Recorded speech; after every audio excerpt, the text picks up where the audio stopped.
Como se dá a criminalização de travestis? Qual a relação entre essa criminalização e as normas de gênero?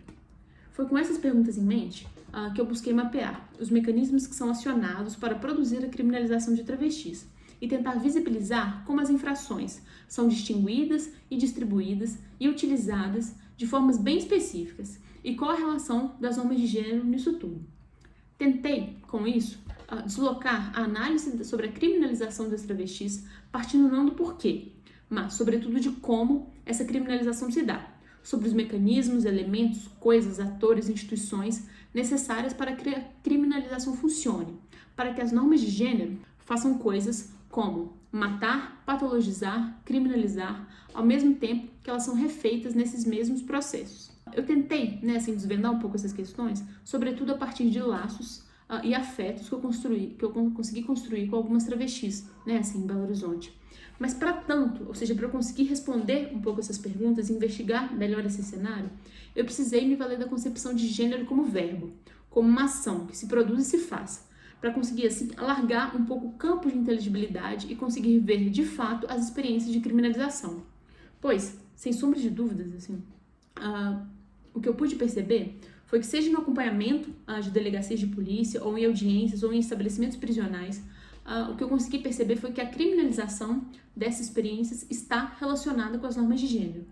Eu precisei, assim, dissecar os atos, ao testar a hipótese que se trata de uma produção de gênero, ou melhor, que o gênero atua como um coordenador de elementos heterogêneos na cena de criminalização.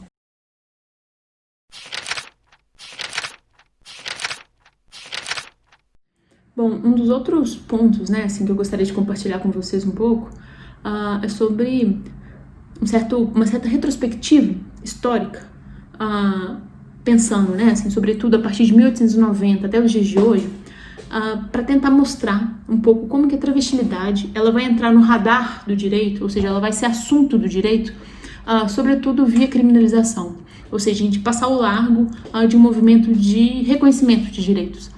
Então, bastante pensar um pouco em alguns códigos que surgiram, desde 1880, passando um pouco, por esse período antes da ditadura.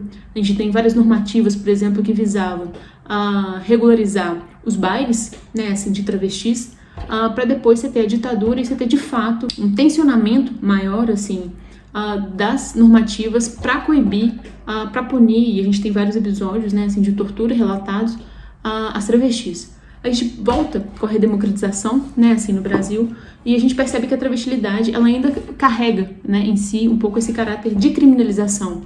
Bom, quando a gente vai tentar pensar, em criminalização no Brasil hoje, uma das formas possíveis da gente pensar diz respeito a uma certa análise, uma certa caracterização da população preferencial do sistema carcerário.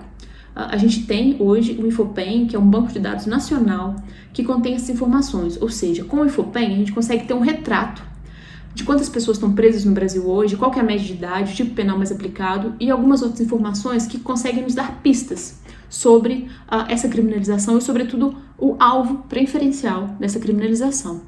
O que acontece é que com as travestis a gente não tem esses dados. Isso foi um ponto que eu enfrentei um pouco no mestrado.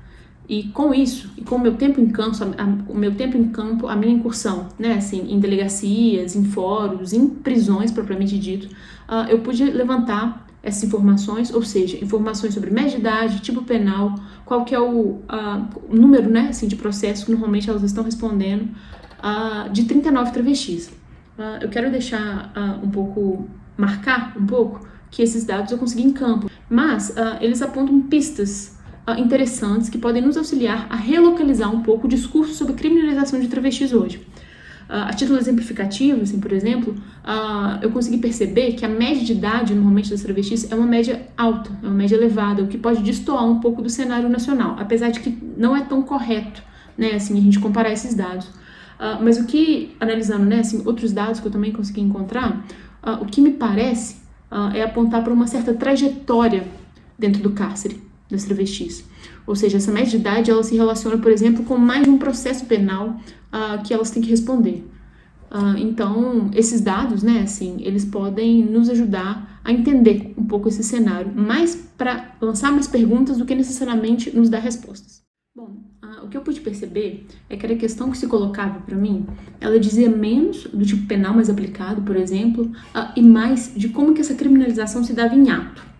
Quais atores eram acionados, as instituições envolvidas na criminalização de travestis.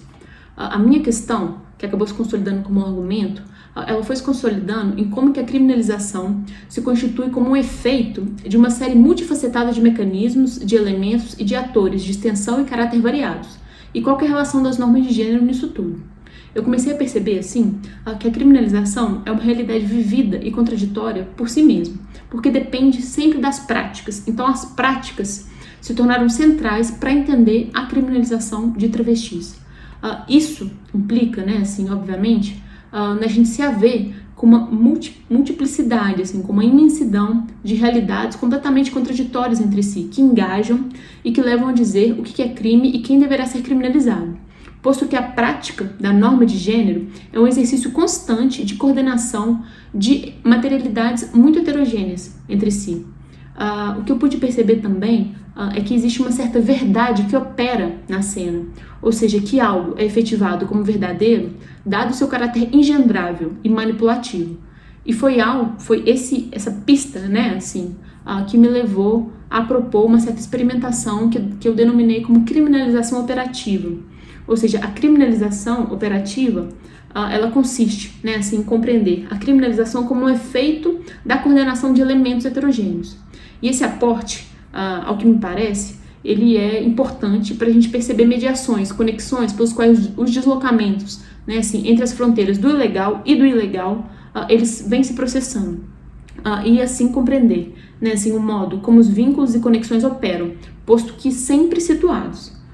No caso das travestis, né, assim, mais especificamente, foi essa chave teórica que me ajudou a entender um pouco que essa coordenação é levada a cabo pelas normas de gênero, estando diretamente implicadas em uma certa produção de gênero.